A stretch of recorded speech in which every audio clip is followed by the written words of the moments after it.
specifically remember the day before telling Daniel, the driver, how smoothly everything was going. I knew I was going to eat those words, and sure enough, we were leaving the swamp, and it started to rain. That was the beginning of the breakdown. Hey guys, hold on. This might not be the most comfortable way to go. I just don't know if I can get any speed up if I stop still.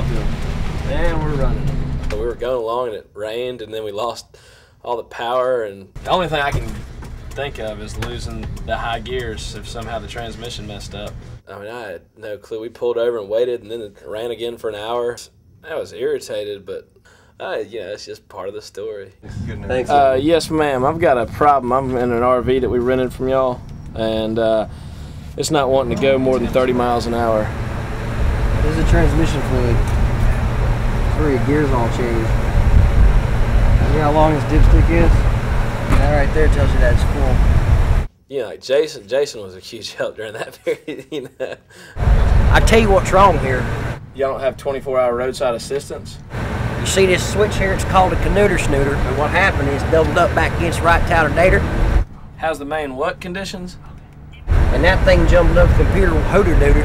And we just need, that can't happen. Hey, I want one of those Darius t-shirts with no sleeves. That just can't happen because your car's going to go look like that. We're on a tight schedule. We're on our way to California. We can't afford this. And when you try to turn it, it's not going to turn. It's just going to go look like that. And that's what's wrong. So at this point, we don't really know what's going on. You know, we have an itinerary. We have stops to make, reservations at hotels. We have people that are doing stuff for us on certain days. So they definitely wouldn't tow us to San Antonio.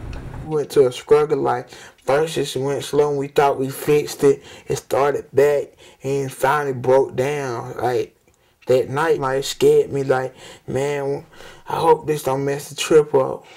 Broken down. Yeah, we'll make it. We have to. We can't stop now. We already started.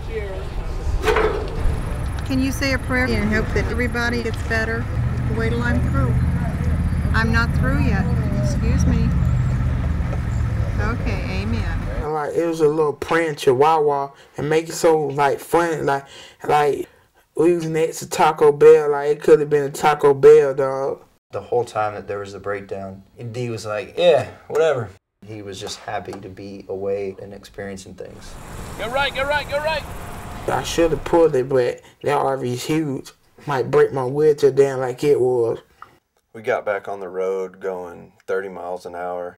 It was just pointless to keep going at that pace. We're just gonna try and get some sleep. Supposed to go to the Alamo tomorrow, but we're gonna forget the Alamo for sure. So, good night. They won't let us film inside, so it's done. Cut it off. We had to start discussing like other ways to get across the country, and there was talk of like renting like a car for just to get Darius across, and it seemed like it was a possibility that it could happen a different way than we had been planning for so long. I mean, if worse comes to worse, we'll take a limousine. I was absolutely freaking out during the breakdown. I mean, I would have had to split the crew up, which is why I've never been so happy to hear the phone ring when Daniel called from the mechanic to say that the RV was fixed. So we had a twisted air filter, but we're only 22 hours behind schedule. We'll try to get a good 10 or 12 hours out of it. I found a 4-leaf clover on my way down there. Wait till I'm through. It made me think, like the dog was praying and look, the RV